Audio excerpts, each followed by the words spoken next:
Hello everyone, welcome to the student ALP complete psycho batch की series में आज हम लोग देखने वाले हैं कंसंट्रेशन टेस्ट। और इसमें आज हम लोग कवर करेंगे फाइंड 6 और 9। और इसमें कोई एक ही देखने के लिए आपको आएगा 6 या 9।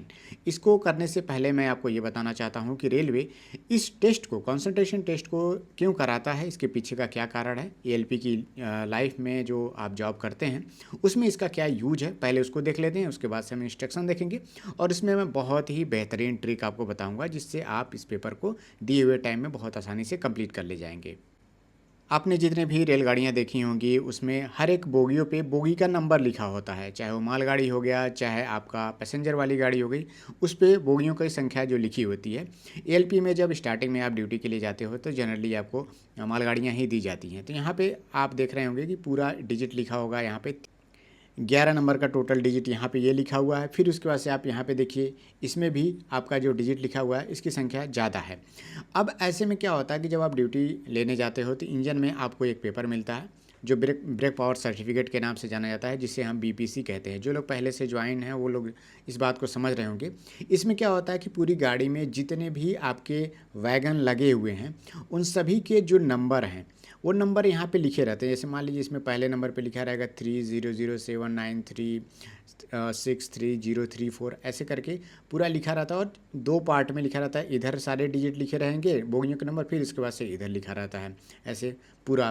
तो ऐसे में क्या होता है, जब आप चार्ज लेने जाते हो तो आप क्या करते हैं कि पीछे से जब ब्रेक पावर आप सर्टिफिकेट बनाते हैं तो उसमें तो लगभग लगभग बोगियों को वो लोग मिलाते हैं। नहीं तो स्टार्टिंग में क्या होता है कि इंजन साइड से 5-6 बोगियों को वो लोग मिलाते हैं कि क्या जो हम गाड़ी ले जा रहे हैं, जो हमें ये पेपर मिला हुआ है, क्या उसकी गाड़ियाँ इसमें लगी हुई हैं कि नहीं लगी हुई हैं। तो उसको मिलाना होता है, हालांकि पूरा नहीं मिलाना होता है, पीछे से ही 4-5 बोगी मिला करके समझ जाते हैं लोग कि ये बोगी वाला ये ब्रेक पावर जो सर्टिफिकेट है ये इसी गाड़ी का है। तो ऐसे में आपको जल्दी में मिलाना होगा। ऐसा नहीं आप एक एक डिजिट को देख रहे हो, टाइम आपका ज़्यादा वेस्ट होगा। इसीलिए ये कंसंट्रेशन टेस्ट आपका कराया जाता है कि आप एक बार डिजिट को देखें और तुरंत आप यहाँ पे मैच करा लें।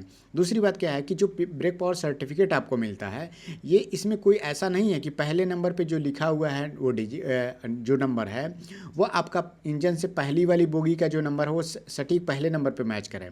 इसीलिए तो होता है कि जैसे मान लीजिए कि इंजन से जस्ट सटे जो बोगी लिखा हुआ है ये नंबर लिखा हुआ है और इसमें ये 40वें नंबर पे ये बोगी का नाम लिखा हुआ है, ये नंबर मैच कर रहा।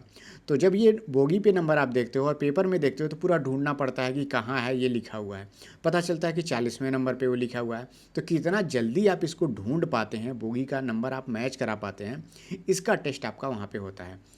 अब बात करते हैं यहाँ पे इंस्ट्रक्शंस को लेकर के। सबसे पहला इंस्ट्रक्शन है कि नंबर ऑफ क्वेश्चन कितने रहेंगे, तो टोटल 75 क्वेश्चन यहाँ पे आपको देखने को मिलता है। कोई एक ही टेस्ट इसमें आएगा, ऐसा नहीं है कि फाइंड 6 9 भी आ गया या स्नो टेस्ट भी आ गया, नहीं, कोई एक ही टेस्ट आएगा। तो इसमें नंबर ऑफ क्वेश्चन कितने रहेंगे, 75 रहेंगे। टाइमिंग आपको मिलेगा 4 मिनट का समय आपको मिलेगा, मतलब पर क्वेश्चन आपको 3 से 4 सेकंड का समय आपको देखने को मिलता है। यहाँ पे नंबर ऑफ सेट यहाँ पे एक ही सेट रहेगा, 75 क्वेश्चन आपको करने होते हैं। स्टार्टिंग में आपको टारगेट क्या लेकर के चलना है, जब आप पहली बार प्रैक्टिस कर रहे हैं तो ऑब्वियस सी बात है कि ये कंसंट्रेशन टेस्ट है, पहले बार में आपकी स्पीड बन ही नहीं पाएगी। हो सकता है कि 5 6 10 टेस्ट देने के बाद आपकी स्पीड जो है धीरे धीरे इम्प्रूव हो। तो शुरुआत में मैं जब प्रैक्टिस करना शुरू किया था तो इसमें मेरे 55 नंबर 50 क्वेश्चन ऐसे ही अटेम्प्ट हो पाते थे, क्योंकि बहुत ध्यान से देखना पड़ता था, चीज़ों को मैं पहचान नहीं पाता था। ठीक है, तो धीरे धीरे करके मैंने एक ट्रिक अपनाया, वो ट्रिक मैं आपको बताऊँगा। और आप पहले ही अगर इसे आप सीख जाओगे तो आपको इतना ज़्यादा मेहनत नहीं करना पड़ेगा। ठीक है, तो स्टार्टिंग में हो सकता है आपके 60 तक की स्पीड बने, लेकिन धीरे धीरे हमें अपना टारगेट 72 प्लस करेक्ट की तरफ ले जाना है। अटेम्प्ट तो हमें 75 के 75 करने हैं 4 मिनट में, लेकिन हमारी एक्यूरेसी कम से कम 72 प्लस, मतलब 72 तक होना ही चाहिए, ये हमारा टारगेट रहेगा। और आप सभी लोगों से मैं ये बात कहना चाहता हूँ कि कभी भी साइको एग्ज़ाम की प्रैक्टिस जो है आप टैब में, मोबाइल में कहीं भी मत करिए। इसके लिए आपको प्रॉपर डेस्कटॉप का यूज़ करिए और या फिर लैपटॉप का यूज़ करिए, माउस का इस्तेमाल करिए। कोशिश करिए कि अगर माउस आपका वायर वाला है तो और बढ़िया है, क्योंकि मेन एग्ज़ाम में आपको वायर वाले ही माउस मिलते हैं। लेकिन जनरली सभी लोग जो अपने पर्सनल यूज़ के लिए माउस खरीदते हैं तो वो बिना वायर वाले माउस खरीदते हैं। तो ठीक है, उसके लिए कोई ज़रूरी नहीं है कि आप वायर वाला ही खरीदिए, लेकिन अगर आपके पास वायर वाला माउस है तो वायर वाले की प्रैक्टिस करिए। अब आते हैं यहाँ पे रूल को लेकर के, क्योंकि आपको समझना होगा कि इस टेस्ट को कैसे करना है। बेसिक रूल क्या है इसमें देखिए, या तो लिख देगा इंस्ट्रक्शन में कि फाइंड 6 देखना है या फिर फाइंड 9 देखना है। जल्दबाजी में इंस्ट्रक्शन पढ़ते समय आप ये गलती मत करिएगा कि 6 को 9 पढ़ लीजिएगा और पहले इंस्ट्रक्शन में आप जान गए कि मुझे 9 फाइंड करना है और वहाँ पे 6 लिखा हुआ है, तो आपसे पूरा जो बैटरी टेस्ट है वो गड़बड़ हो जाएगा। तो इसको ध्यान से पढ़िएगा। अगर आपको उसमें लिख दिया है कि 6 ढूंढना है तो एकदम दिमाग में बना लीजिए अब मुझे 6 ही देखना है, 9 एकदम दिमाग में मत अपने लाइएगा। दूसरी बात क्या है कि इसमें 6 और 9 को जब ढूंढना होता है तो हमें 6 और 9 की बनावट को देखना है, पहचानना है, हमें पढ़ना नहीं है। पढ़ने के पीछे अगर आप जाओगे, डिजिट को पढ़ने के ऊपर आप ध्यान लगाओगे तो ये 3-4 सेकंड में कोई एक क्वेश्चन हो ही नहीं पाएगा और आपका टाइम वेस्ट होगा। हालांकि अभी मैं उसको एग्जाम्पल से बताऊँगा तो आपको और अच्छे से समझ में आ जाएगा। इंस्ट्रक्शन पहले देख लेते हैं। यहाँ पे आपको पहला इंस्ट्रक्शन है कि प्रत्येक प्रश्न के जिस विकल्प में 9 रहता है, जैसे मान लीजिए कह दिया कि फाइंड 9 आपको ढूंढना है, तो जिस विकल्प में आपको 9 मिलेगा वही विकल्प जो है ऑप्शन है आपका सही उत्तर हो जाएगा। यहाँ पे एक क्वेश्चन मैं डेमो के तौर पे आपको दिखा देता हूँ। यहाँ पे देखिए 5 यहाँ पे नंबर्स लिखे हुए हैं, 4 नंबर यहाँ पे लिखे हुए हैं A B C और D। इसी तरह से आपको मेन एग्जाम में भी 4 नंबर देखने को मिलेगा और वहाँ पे लिखा रहेगा कि जैसे मान लीजिए कि आपको कह देगा फाइंड 9, यहाँ पे आपको ढूंढने हैं, तो इसमें आपको देखना है 9 है कि नहीं, इसमें आपको देखना है 9 है कि नहीं। जैसे मान लीजिए यहाँ पे आपको 9 मिल गया, ठीक है, तो जैसे ही 9 आपको मिल जाता है तो कह रहा है कि केवल अगर जिस ऑप्शन में 9 रहेगा वो आपका सही जवाब हो जाएगा। लेकिन दूसरा कंडीशन है कि यदि एक से अधिक विकल्पों में 9 मिल जाता है आपको, तो उस स्थिति में आपका उत्तर ई होगा। मतलब यहाँ पे बी में भी मिल गया आपको 9 और उसके बाद से आगे आएंगे तो सी में भी आपको 9 मिल गया, तो इस कंडीशन में आपका आंसर ई हो जाएगा। ऑप्शन हमेशा आपको क्वेश्चन के सामने दिखेगा आपको, और हो सकता है कि ये ढका हुआ रहे तो आपको नीचे कर्सर से लेफ्ट और राइट आपको करना पड़ता है। तीसरा नंबर यहाँ पे लिखा है कि यदि किसी प्रश्न के किसी भी विकल्प में 9 नहीं है तो उसका उत्तर भी ई होगा। मतलब जो है कि आप चारों देखें और चारों में 9 नहीं है तो उस कंडीशन में भी आपका ई होगा। मतलब यहाँ पे A B C D तभी होगा, जैसे मान लीजिए पहले वाले में 9 मिला केवल तो A सही होगा, B में केवल 9 मिला तो B सही होगा, C में केवल 9 मिला तो C सही होगा और D में केवल मिला तो D सही होगा। अगर 2 में मिल गया तो E सही होगा और किसी में नहीं मिला तो आपका आंसर ई वाला आपका सही हो जाएगा। ठीक है, तो इसका आप ज़रूर ध्यान दीजिएगा। लेकिन एक बात मैं और कहना चाहता हूँ, भले ही आप इस इंस्ट्रक्शन को आप यहाँ पढ़ रहे हो जो चीज़ें मैं आपको बता रहा हूँ, लेकिन कभी भी मेन एग्जाम में जब आप जाइएगा तो इंस्ट्रक्शन को वहाँ भी आप इस ध्यान से इसको पढ़िएगा।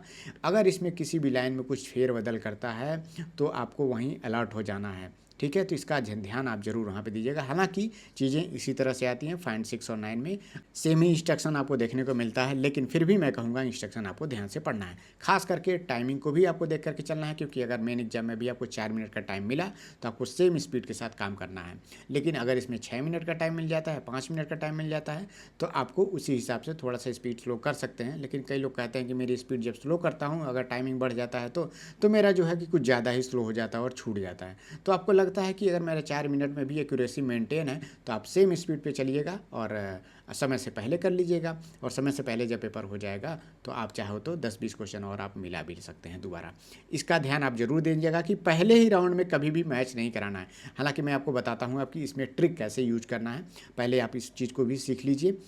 जितने भी लोग एलपी साइको की तैयारी कर रहे हैं और आप हमारे बैच में अगर आप जुड़ना चाहते हैं, हमारे सभी बैटरी के जो क्लासेस हैं आप उसमें ज्वाइन होना चाहते हैं और देखना चाहते हैं बेस्ट ट्रिक के साथ, और हमारा जो इसमें टारगेट है कि जितने भी लोग हमसे जुड़े हैं उनका हम 22+ स्कोर लाने में पूरी मदद करेंगे और हर एक बैटरी टेस्ट को एक बेस्ट तरीके से मैं आपको समझाऊँगा। तो अगर आप हमारे बैच में जुड़ना चाहते हैं और पूरा गाइडेंस आप टिल एग्ज़ाम लेना चाहते हैं तो the student by Surya sir application download करके आप वहाँ पे 199 केवल 199 रुपये में वो बैच ले सकते हैं। पहले ये प्राइस 300 का था, जो कि कई लोग कहे कि इसको 199 कर दीजिए, तो इसका प्राइस घटा करके 199 कर दिया गया है लिमिटेड टाइम के लिए। तो जो लोग भी इसमें जुड़ना चाहते हैं आप जुड़ सकते हैं। इस बैच में ज्वाइन होने के बाद आपको एएलपी साइको के क्लोज ग्रुप में जो हमारा बना हुआ है उसमें आपको ऐड कर दिया जाएगा और इसमें हर एक वीक में 2 से 3 ग्रुप कॉल लिया जाएगा और जहाँ पे आपकी कोई भी समस्या होगी आपसे बातें की जाएंगी और आप हमसे डायरेक्ट बात कर सकते हो। और मेरा पूरा गाइडेंस जो है इस साइको एग्ज़ाम में, मेरा 2 एग्ज़ाम का जो भी मैंने पढ़ाया हुआ है और जो मैं पढ़ाता हूँ बेस्ट तरीके से, वो सारा गाइडेंस आप इसमें ले सकते हैं। जो लोग भी अनलिमिटेड एजुकेशन का टेस्ट सीरीज SP300 कोड के साथ अगर आप इसे परचेज करते हैं तो आप दिए हुए नंबर पे आप मुझे व्हाट्सएप करिए, मैं आपको फ्री में इस क्लोज ग्रुप में आपको ज्वाइन कर दूंगा। क्योंकि टेस्ट सीरीज देते समय भी अगर किसी बैटरी टेस्ट में आपकी स्पीड नहीं बन रही है तो आप मुझसे डायरेक्ट जो है बातें कर सकते हैं वहाँ पे, और मैं आपको बताऊंगा कि किसी बैटरी टेस्ट में अगर आपकी स्पीड नहीं बन रही है, समस्या आ रही है, तो मैं बेस्ट तरीके से आपको बताऊंगा कि उसको कैसे कवर करना है, जिसके लिए आप इस क्लोज ग्रुप में ज़रूर जा कर के ज्वाइन हो जाइए। अगर आपने किसी और के कूपन से टेस्ट सीरीज ले लिया हुआ है तो आप लोग हमारे एप्लीकेशन में जा करके इस बैच में ज्वाइन हो जाइए, जिससे आपको इस क्लोज ग्रुप में भी जोड़ दिया जाएगा और हमारे द्वारा जो भी पढ़ाई हुए क्लासेस हैं आपको वहाँ पे मिल जाएंगी। अब देखिए आपके सामने मैं 2 क्वेश्चन लेकर के आया हूँ और मैं इसमें ट्रिक आपको बताने वाला हूँ। ये समझना आपके लिए ज़रूरी है। अभी तो मैं जो भी चीज़ें बता रहा था वो इंस्ट्रक्शन पे बेस्ड था और पेपर को कैसे सॉल्व करना है वो मैं आपको बता रहा था। अब करना कैसे है ट्रिक के माध्यम से वो देखिए 9 कैसे बनता है, ऐसे 9 बनता है और 6 ऐसे बनता है, ठीक है। अगर आपको एग्जाम में कहता है कि फाइंड 9 आपको ढूंढना है, 9 ढूंढना मतलब क्या है कि ऊपर देखिए एक छोटा सा गोला बन रहा है, ठीक है। 9 में ऊपर छोटा सा गोला बन रहा है और 6 में क्या है, नीचे छोटा सा गोला बन रहा है, ठीक है। इस पर आपको ध्यान देना है। पूरे पेपर में, पूरे क्वेश्चन में, जैसे आप ये पूरा ABCD लिखा हुआ है, आप क्या करिए देखते जाइए और हमेशा ऊपर वाला हिस्सा देखिए। मैं इसको इमेज को काट रहा हूँ, केवल ऊपर के हिस्से को देखना है हमें, जहाँ हमें छोटी गोली दिखती है, छोटा गोला यहाँ पे दिख रहा है। जो 9 अगर हम फाइंड कर रहे हैं तो ऊपर दिखेगा वो चीज़ गोला, अगर 6 फाइंड करेंगे तो 6 नीचे दिखेगा। हमेशा इसको इमेज की तरह कंसीडर करके चलना है, ना कि डिजिट की तरह। अगर आप डिजिट की तरह कंसीडर करने चलेंगे तो क्या होता है ना कि दिमाग आपका डिजिट को पढ़ने लगता है, और जब वो पढ़ने लगता है तो कहीं ना कहीं उसको डिकोड करने में, समझने में टाइम लेने लगता है, और ऐसे में आपका क्वेश्चन की स्पीड कम हो जाती है, क्वेश्चन गलत नहीं होता है।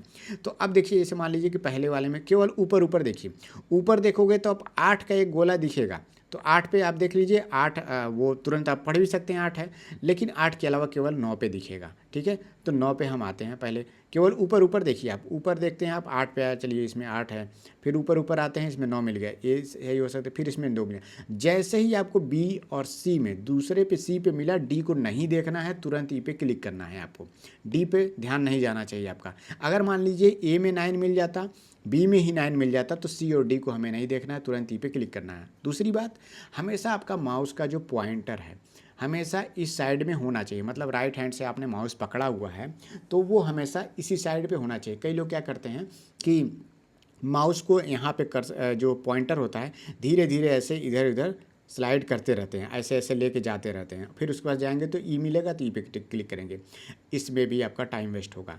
हमेशा जो है आपका नज़र जो है इस पर होना चाहिए, क्वेश्चन पे। मैं इसको थोड़ा मिटा देता हूँ।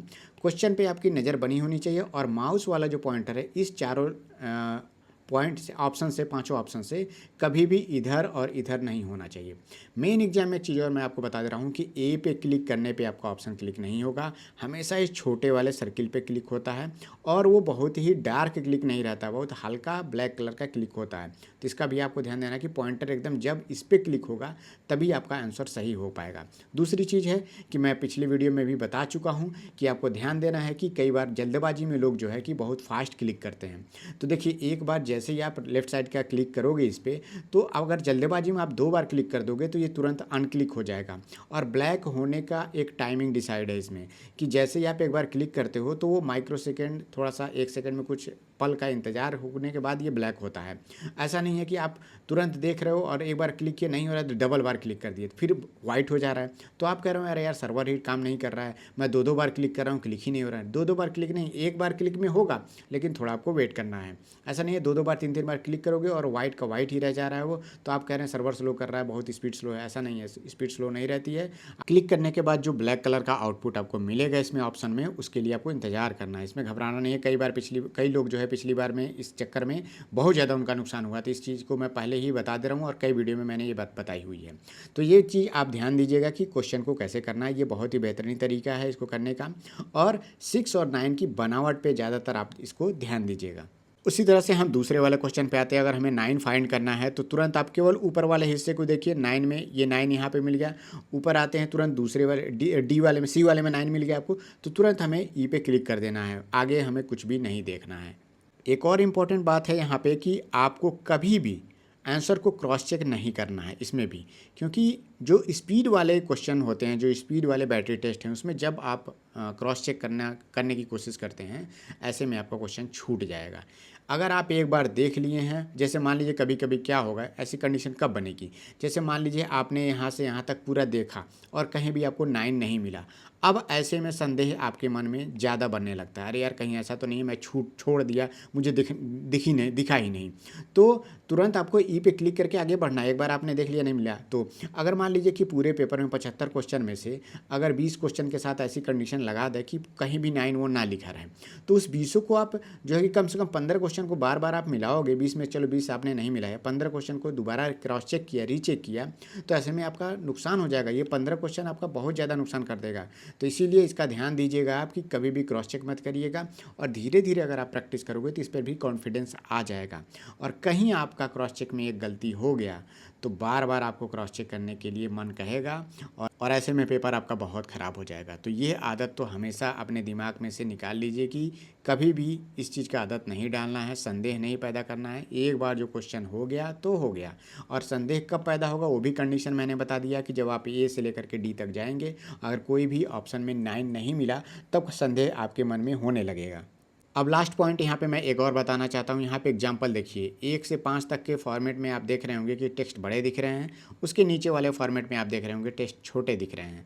यही नुकसान है कि अगर आप कहीं टैब पे कर रहे हो, मोबाइल पे कर रहे हो, छोटे स्क्रीन पे यूज कर रहे हो, तो ऐसे में आपको टेक्स्ट छोटे दिखेंगे, और टैब में आप देखोगे तो टेक्स्ट जो है इस तरह का अगर मान लीजिए आपको दिखेगा, तो उसमें क्या होगा, कंसंट्रेशन ज़्यादा आपको लगाना पड़ेगा, और हो सकता है कि विजन की भी समस्या धीरे धीरे होने लगे। तो प्रॉपर आप डेस्कटॉप का, लैपटॉप का यूज करिए। फ़ॉन्ट का साइज़ जो है कि समान रखना है, जिससे कि बहुत ज़्यादा आपके मतलब दिमाग पे उतना जोर ना पड़े। इसीलिए बार बार डिवाइस बदलने में भी आपकी स्पीड पर फ़र्क पड़ेगा, तो इसका आप ध्यान दीजिएगा। और ये जो टेस्ट था फाइंड 6 और 9, ये मुझे लगता है आपको समझ में आ गया होगा। और अगर आपको मेरे द्वारा पढ़ाए हुए कॉन्सेप्ट आपको समझ में आ रहे हैं तो आप अपने दोस्तों में भी इसे रिकमेंड करिए। जो लोग भी कम टाइम में पूरे एएलपी साइको का जो बैच है वो समझना चाहते हैं, सीखना चाहते हैं, तो the student by Surya sir वाला एप्लीकेशन में हमारे बैच को ज़रूर ज्वाइन करिए। जो लोग भी ज्वाइन किए हुए हैं उनको बहुत ज़्यादा फ़ायदा हो रहा है, ग्रुप कॉल में भी उनको जुड़ने का मौका मिल रहा है। मैं उनको हर संभव जो गाइडेंस हो रहा है वो मैं प्रोवाइड कर रहा हूँ। उनके अंदर कोई भी अगर समस्या आ रही है, कोई भी उनको दिक्कत हो रही है किसी बैटरी टेस्ट में, तो वो भी मैं वहाँ पे अपने लेवल पे जो भी कोशिश हो पा रहा है मैं वहाँ पे उसको सॉल्व कर रहा हूँ। तो आप भी इस बैच में कोशिश करिए, जुड़िए, और अगर आप जुड़े हुए हैं तो आप और लोगों को भी इस बैच के बारे में बताइए, उन्हें भी रिकमेंड करिए। मिलते हैं नेक्स्ट वीडियो में। Thank you, all the best.